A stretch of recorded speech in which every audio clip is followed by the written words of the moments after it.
guys, welcome back to the channel. Today I have got the legend ZedCoding with me. Here we go. You want to say hello? How's it going, guys? Good. Yeah, saying hello to the guys of like about 4,500 subscribers. Yeah. Mate. Not a huge channel. Yeah. What we're doing today, it's been a crazy day today, man. I've done 2 vlogs already.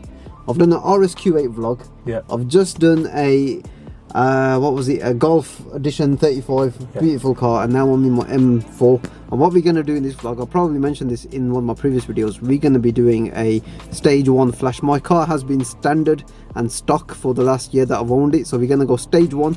We're going to just download a flash off Bootmod3 yeah. Bootmod, however you say it. Zed is the guy. I've been doing a lot of work with Zed over the last sort of year, 2 years, or whatever it's been. So, you know, he's going to flash the car with boot mode. We're going to get a bit more power out of it. I'll be honest, Zed, I'm not too fussed about the power, you know. The only thing I'm fussed about pops and bangs is the burbles.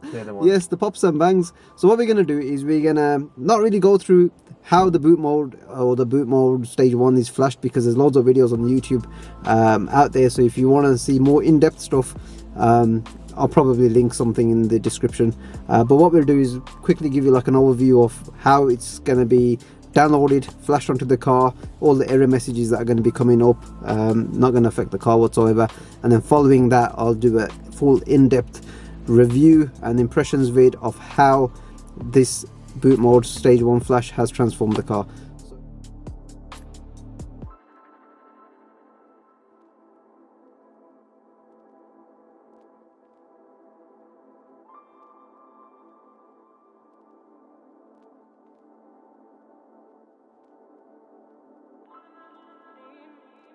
So I just got the car back from Zed, who's installed the stage 1 boot mode flash onto the car. The car sounds absolutely mad.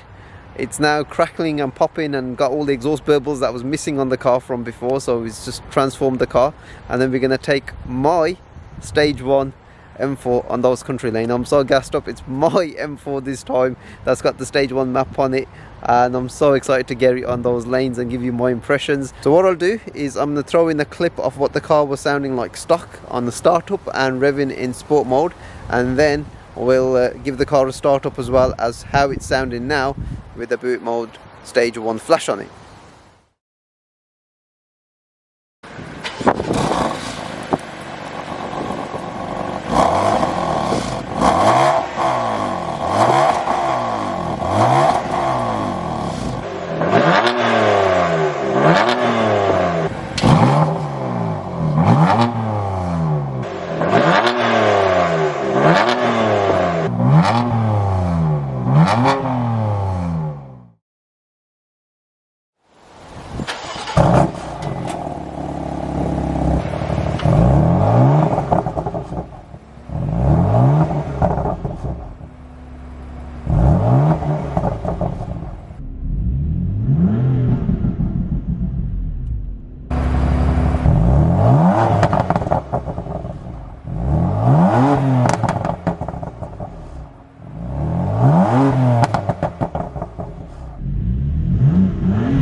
Guys, let me know in the comments below what you think of how the car sounds now, because I am so made up that it's sounding like this. Huge night and day difference with like just a simple flash tune. I was kind of thinking of getting an aftermarket exhaust for this car, but I'm going to scrap the idea right now because it sounds so damn good. We're going to go on those country lanes and give you my impressions of my stage 1 M4.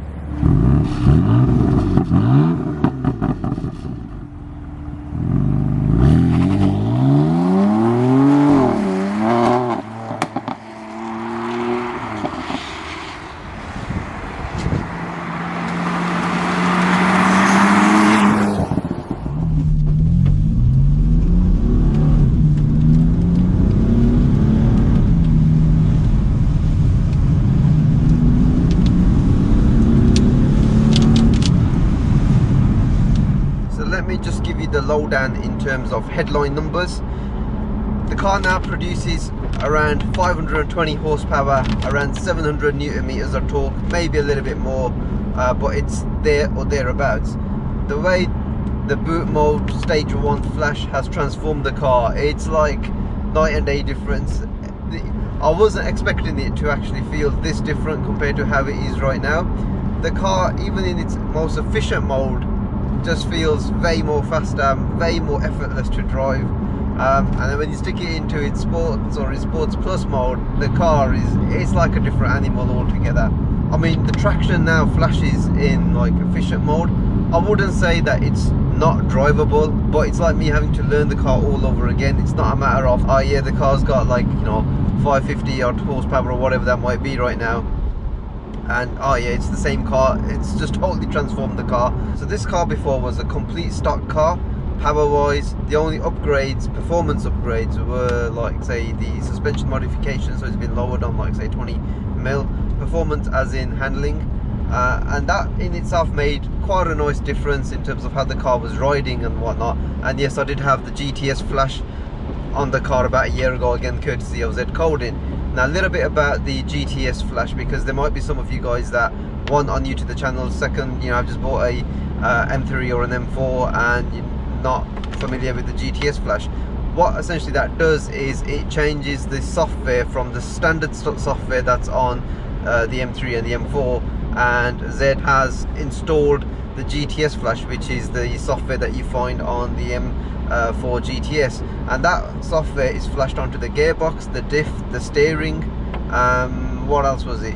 I think that's about it. The gearbox, the steering and the diff, maybe something else as well. And that in itself has transformed the car like from about a year ago. And what that does is, in terms of the gearbox flash, it makes the gears a lot more smoother to change. So when you're in the S3 mode and you upshift or you downshift, you don't get that horrible kick in the back of the head, which then makes the car lose traction. It just improves that gear shift and makes it a lot more smoother, and thereby making the car more drivable. The diff, it allows a little bit more slide in a controllable way when you are really gunning the car, and also the steering as well. You just get a real nice, more feedback from what is otherwise quite a dull steering feel in the car. I mean, to be honest with you, like when you've got those few things coupled together, you can notice the difference. And I'm sure those of you guys out there that have had the GTS software flashed onto your car, you'd probably agree with what I'm saying, or, you know, care to disagree if you like as well.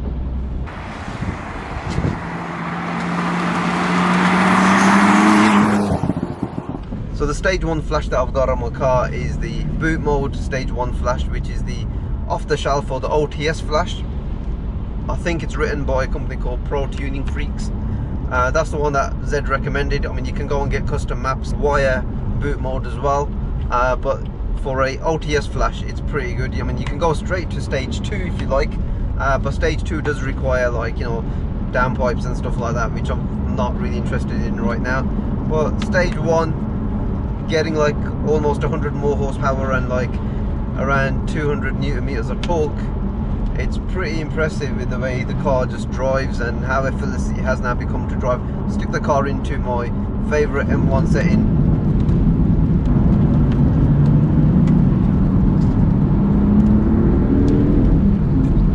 You know, if I was there thinking, right, I want to change my car, all this flash has cost me is a few £100, and I've now got a completely different car to what I had last week.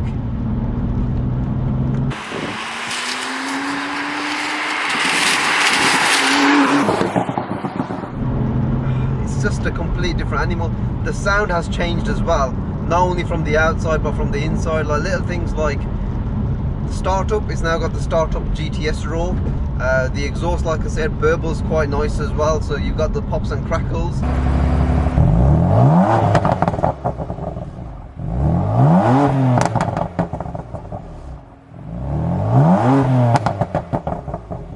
I was also looking at getting the exhaust modded like before, just to get a little bit more noise out of it, but now I'm feeling like, well, I've now got the pops and the bangs and the crackles and the burbles. Do I really need another exhaust on the car? And all that just for like a nominal few £100. It's just great value for money, guys. That's all I can say.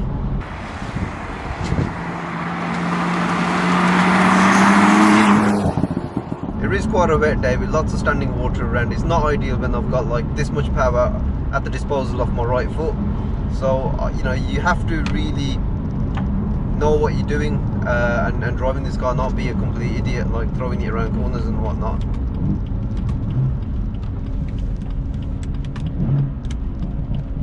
Oh yes, we've got the burbles and the crackles. Just going to put this window down a little bit just so that you can hear the upshifts.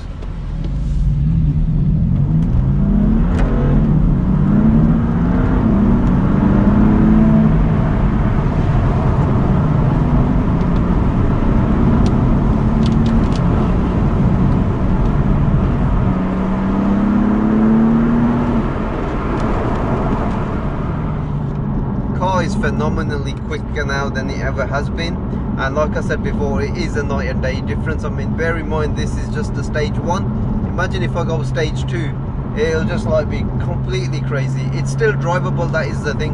Over there when I just like went for like that pull, the car did like lose a bit of traction. It wasn't too difficult to control because I was kind of going in the straight line anyway, and the roads are mega wet, so it's gonna lose traction, but it just picks up pace. It just picks up pace on another level right now. I mean, right now, you know, if you guys are like into your 0 to 60 times and whatnot, you know, I'm not really like seeing like what the 0 to 60 times are. But if you're going by stock figures right now, it's probably a sub 4-second car right now, so it's pretty good from where I am behind the wheel anyway. And it all depends on if you are going to be chasing numbers, and if that's your game, then yeah, you know, you want to go the whole hog, change all the downpipes, and like, you know, get like 700 odd horsepower out the car. But for me, it's like more about how the car drives and if the power is usable. The stage 1, in my opinion, is probably like the perfect setup right now. Like I say, I don't know if I end up going down the whole straight pipe route. It's not something I'm like a fan of, if I'm honest, because then the noise levels just become a little bit too aggressive, even like within. Like right now I'm in sports mode and it's a little bit boomy in here, but equally I can just stick the car back into its efficient mode, and you know, I've got a real nice cruiser. So for me, it's a bit of making the car usable on a daily basis, and I think in this setup it's achieving that right now. Let's see how he plays that here.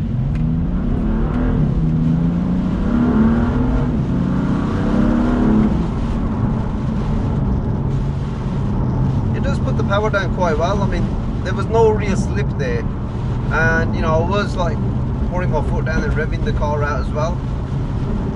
I suppose it just depends on the complete road conditions and how aggressive you are on the throttle, I suppose. And there I would kind of say I was like about 50% throttle, and it was seemed to like, you know, hooking up quite well.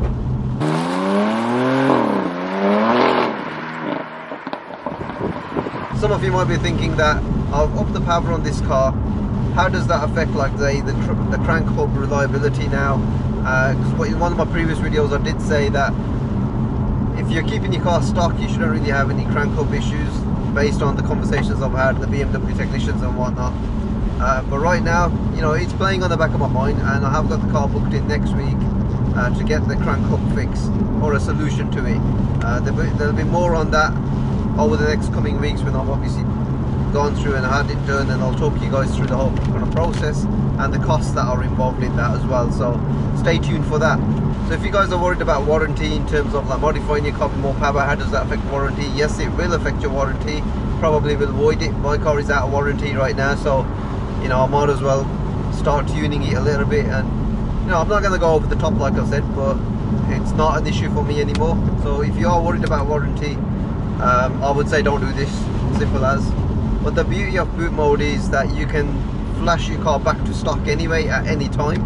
So it's not like, you know, if you don't like this kind of setup, you can just flash the stock flash back onto your car and everything's back to normal again.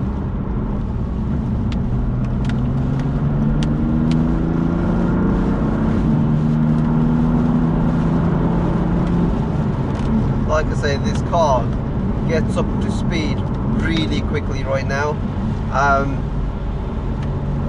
I am just so made up, honestly. I am just so made up how this car drives, how the car performs just by a flash. I was always a bit cynical around flashing the car. I'd rather just go and buy something that's got a bit more power rather than this. If you do it right, like I say, this is just an off-the-shelf package. It's not even like a custom map. If you go down the custom map that's made for your car, then you know the results could be even better. I am just impressed with this one right now. So I'm going to get the car on the dyno as well, so that's probably another bit just to make sure, or just to get it confirmed as to how much power this car is actually making. But there we go guys, stage 1, F80, F82, M3, M4, get it done. If you haven't done it already, your car will be transformed day and night. If you have found this video enjoyable to watch, found it useful, give it a like, share, subscribe to the channel for more content, not only around this but others as well. And hopefully guys, I'll see you on the next one. Take care, bye.